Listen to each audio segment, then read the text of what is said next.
Intersectionality in the Lives of Black Americans by Tiffany and Heather Butler. Throughout this presentation, we will be talking about how intersectionality affects the lives of Black Americans in a few different topics, such as personality development, values, and tolerance.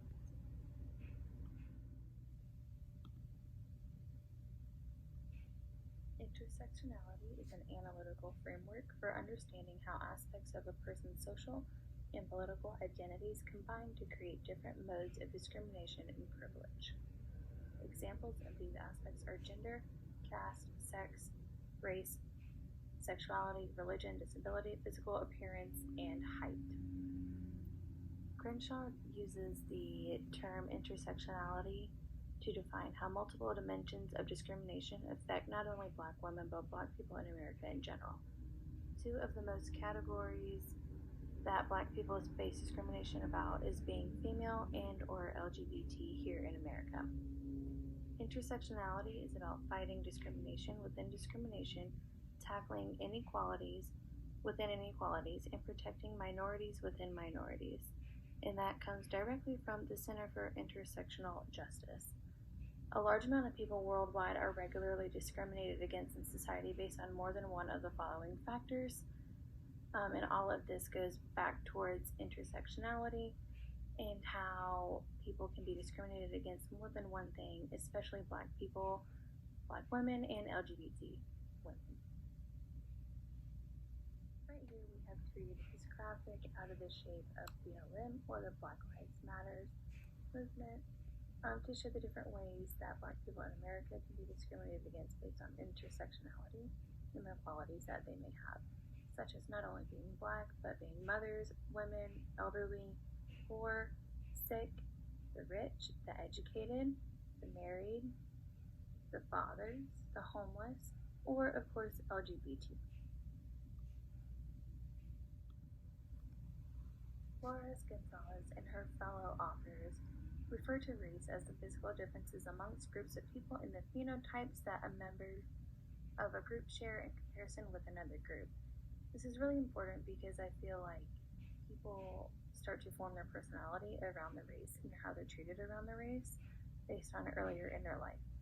Discrimination that Black Americans may face based on their physical differences began to be experienced earlier in their life compared to other groups such as white people, and this can have severe effects on the personality development through their lifetime based on the treatment of these people throughout their life and earlier in their life, such as grade school. Black women and Black LGBT members are considered minorities and thus experience further discrimination, shaping the development of personalities throughout the lifespan and even further. This is really important because the way that a young Black person may see themselves can be different compared to how a young white person sees themselves based on how they see society treating these two different groups. Flores Gonzalez, Aranda, and Baquera describe everyday race making as the process that denotes how the color line is redrawn in real life. This is super interesting because from early on, as the personality develops in a young child, they can see how the quote-unquote color line is redrawn in real life and how, unfortunately, discrimination does exist in everyday activities. In Melody Hobson's TikTok, she talks about how corporate America affects the lives not only Americans, but specifically Black Americans and young Black Americans at that. Out of the Fortune 250, only 7 are headed by a person of minority status. This doesn't just include Black people, but anyone of minority status. Out of the thousands of publicly traded companies, only 2 are chaired by Black women. Hobson explains how all of this affects corporate America, and not only the effect of the businesses on corporate America, but the effect of the blatant discrimination in corporate America and how it can be discouraging to Black Americans looking to reach those goals. The lack of color representation in corporate America can be discouraging to young Black Americans, especially women. The feeling of a glass ceiling is very apparent with young Black women in their role in corporate America, and being Black can already make a person feel inferior if they are being discriminated against, in addition to being Black and a woman in the working world, on top of any other qualities that they may have. Underrepresentation directly affects personality development minorities in America because they do look up to these people in corporate America as role models. And role models are important to young people, especially young Black people who already feel like that they are in a small fish in a big pond and they don't really know where they belong. So it's important to have role models for anybody, especially those of minority status. According to Frank, identity is fundamentally critical to an individual and or to any civil rights movement. This is super important because people can't claim who they are without knowing what their identity is, and the civil rights movement can't claim what they stand for without knowing what its identity is as well. Black Americans' identity was taken or owned for so long that an important value to Black Americans today is the ability to claim one's own race without fear of the future.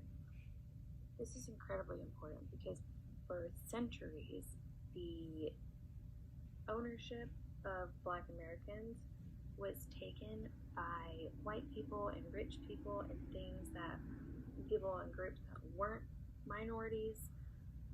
And value is important to Black people to claim their own race because for so long they weren't able to. And this is a really important part of the current civil rights movement known as BLM or Black Lives Matter. Upholding of the current law is also an important value in what it means to the Black community. This is important in current events such as police brutality, equality, equal pay, and other things that are written in law and upheld by the law. So it's important that it is all upheld by citizens no matter what their race or ethnic status is. The legal meaning of race stands independent and or in opposition to the social meaning of race, according to Frank. This is interesting because what socially is accepted as race and what being made defined as race may not legally equal race in the terms of the law or in terms of court hearings. According to Coase, he quotes that you feel the rage of people in your group, just being the dogs of society. Empathizing with people in your group makes one feel a sense of connected and belonging, which is a quality of character and community that all individuals value, especially those of minority. Everybody wants to feel like they belong and that they have a community to go to and that they have someone that they can lean on, and this really helps that you empathize with people of your group, especially those of minorities, because they can relate to each other's feelings and they can relate in ways that are different that other groups may not. For example, so of course white people can understand how other white people feel, and they can feel connected to people of their own race just based on life experiences, and this is the same for Black people in America. They can feel connected and belonging to their community of other Black Americans just based on life experiences and maybe prejudices that they have already experienced thus far.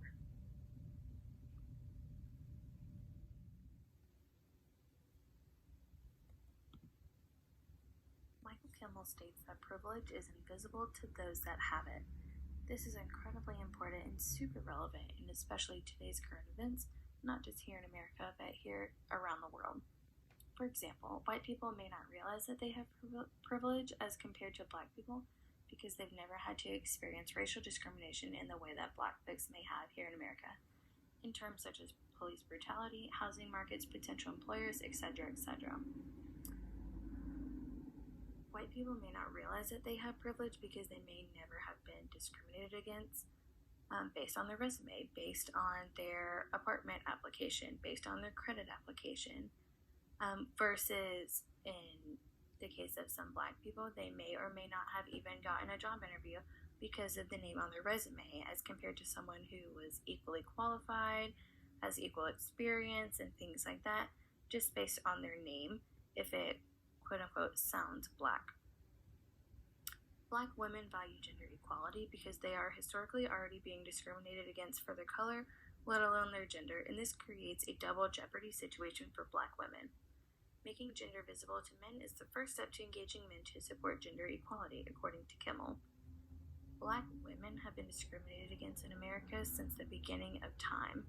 Not only were they used as slaves way back when, but they were also used to clean the houses, and things like that of their slave masters, and to bear the children potentially of slave masters as well. Black LGBT women value equality and fairness even further because they make up a percentage of a queer and invisible body count, according to Hollowell, which is a number of people that are sometimes left out of conversations involving intersectionality due to their sexual orientation and gender expression. Black LGBT women are discriminated against in this country because they are not recognized in the way that they need to be recognized, and they are not seen the way that they need to be seen, and they are purposely let out of conversations that truly involve them, such as women's health, women's rights, black health, black rights, and the differences between white and black Americans in general. Everything that Heather just said. So this slide right here talks about, specifically I want to move into the tolerance as far as African American LGBTQ women. So there were a couple different ways that I wanted to tackle this topic, specifically speaking about race, the media portrayal, and political affiliation as far as, if Black LGBTQ women are more tolerant of people from a different race, if they are portrayed in the media as more tolerant or more embracive of other people, and then, if they are able to embrace people from a different political affiliation, or if they're just more tolerant of them. So the next few slides will explore just a little bit of that. Times to talk about, which race is tolerant of another race, which race embraces other races, and it's very hard for that to be a very measurable thing, but today I'd really like to discuss, how Black lesbian women tend to embrace or tolerate other races. I read a study by Mays, Cochran, and Rue, and it is an old study. It's a little outdated from 1993. However, I do think it's valuable because even back then it focused on how Black lesbians felt a lot of discrimination and bias themselves, as to be expected, because there is a lot of intersectionality that comes to play. However, it was found through the study that a lot of the Black lesbians attributed discrimination not to their Blackness, but to their gender association, that they preferred women instead of men, not necessarily, they didn't feel that they were discriminated because they were Black. One of the people that was interviewed actually felt that she wasn't even able to come out to one of her male African American friends, just for fear that she, felt like she would lose said multiple male friends due to her sexual orientation, which is upsetting. And that's why, a lot of these women seem to be more hesitant to come out, and they, I think, tend to focus on their gender rather than on their racial discrimination, just because I feel like they have a lot of fear of the biases that come with their sexual orientation rather than their skin color. The last point on the slide particularly discusses, and it's one of my more points that I resonate with, is that lesbians feel that they tend to readily embrace others, and that was what was found through this study, that they tend to embrace others from different races and other sexual orientations as well, because they themselves know what the discrimination feels like, and so they tend to embrace those from other races. They tend to identify with them and their struggles, especially those, that are white LGBTQ, Asian American LGBTQ, Hispanics, and things like that, simply because they have a talking point, they have a discussion point. And I think the study by Mays, Cochran, and Rue was very influential in explaining the way that Black lesbian women feel and how they support one another and how they choose to feel, and the biases that they face. And it definitely shows that gender bias is much more prominent than racial bias. So even if they were lesbian or bisexual, it's a very, very small percentage of Black lesbians that have that are even voting especially in the 2012 election.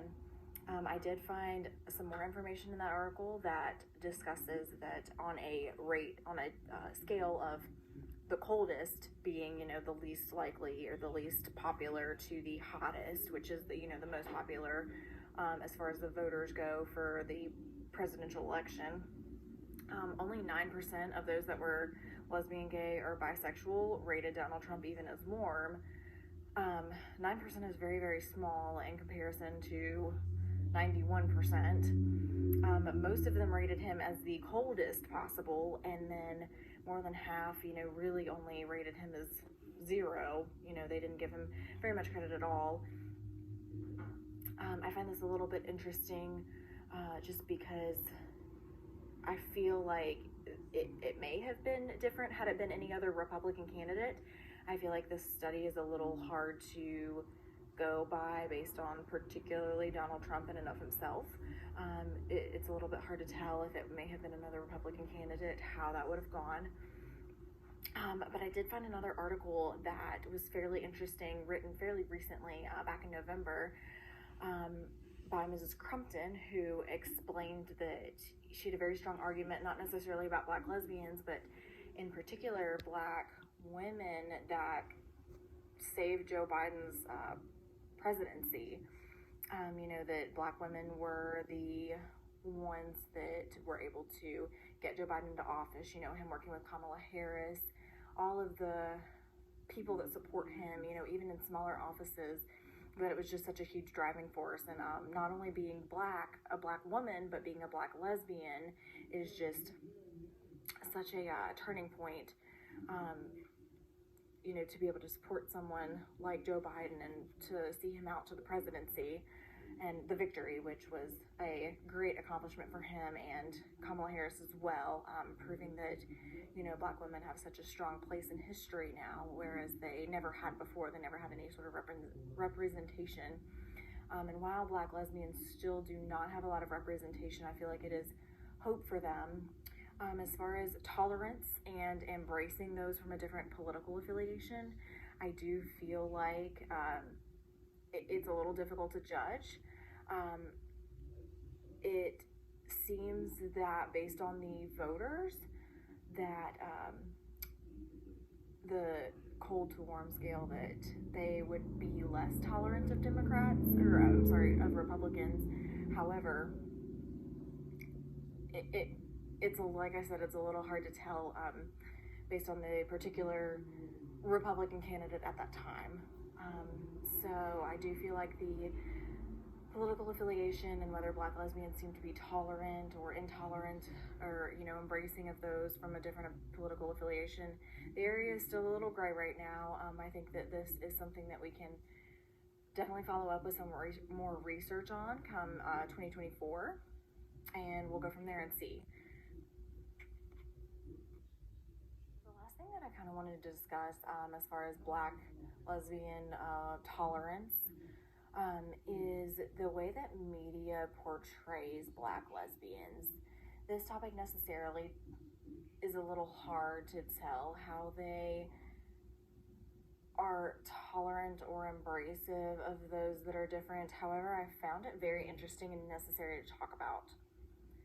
I did find that it was extremely difficult to kind of gauge how Black women were portrayed in media, especially Black lesbians, because there's really just such a small amount of Black lesbians characters and even Black lesbians, in reality, that are actresses and are able to come out and voice their opinions and their matters and things like that.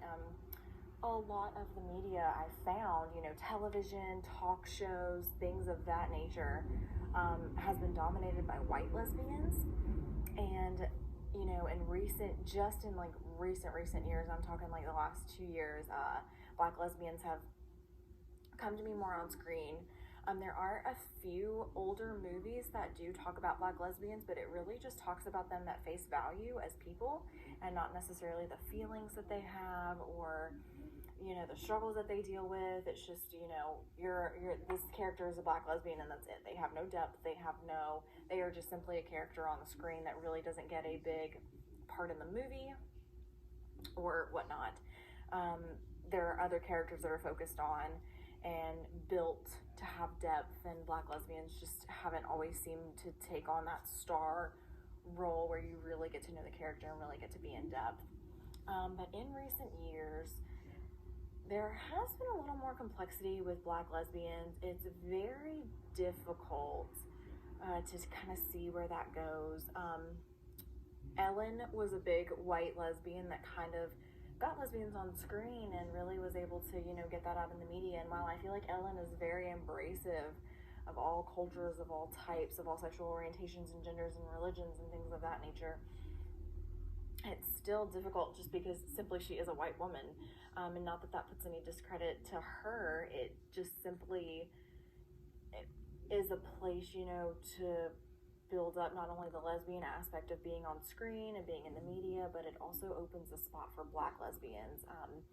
It's, as Heather discussed, people, they have, all of these identity issues, not necessarily that they're issues, but it's just so hard for them to sometimes find their identity because not only are they Black, they are lesbian as well, and it can be a little difficult to kind of find the fine line between, well, I am Black and I'm discriminated because I'm Black, but I'm lesbian and I'm also discriminated because I'm lesbian, and, finding where they fit into society amongst that.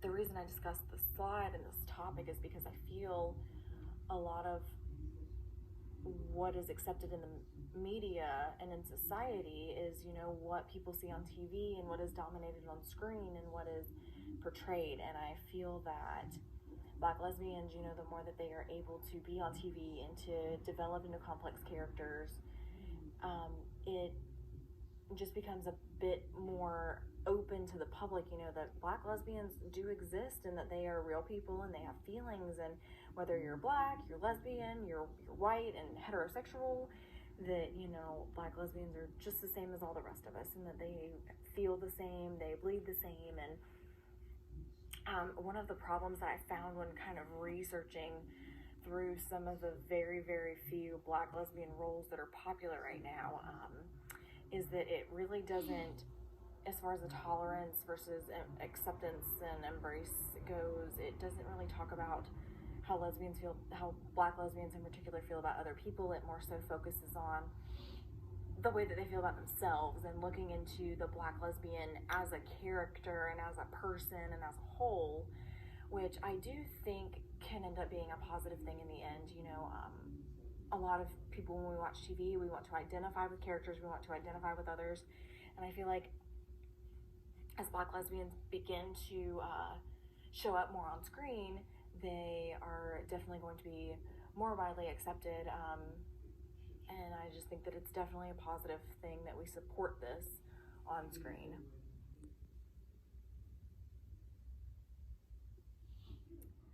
So lastly, I would like to end this presentation with a quote from Brittany Griner, who is a professional NBA women's basketball player and a lesbian that is out. She says, quote, "I am a strong Black lesbian woman. Every single time I say it, I feel so much better." And like I said, that's from Brittany Griner. I feel that this quote is just so strong and empowering Black lesbian women. Just really focusing on embracing who you are at the end of the day, placing a focus on, not worrying so much about discrimination, even though it's hard when it's something that you experience every single day, and more so focusing on yourself and who you are on the inside, and just being the best that you can be every single day. And I feel like that's what's made her such a successful basketball player, is because she's focused so much on her own personal thoughts and feelings and beliefs and values, and that she is just so amazing and just such a strong player and such a strong role model for young women and girls everywhere, especially those, from all races and all genders and everyone that feels any sort of way between. She is just such an awesome role model, and I just wanted to say thank you for all coming to our presentation, and I hope you enjoyed it. And please feel free to share your thoughts on Black lesbian women and the struggles that they face due to intersectionality we would love to talk with you guys back and forth about it. Thank you so much.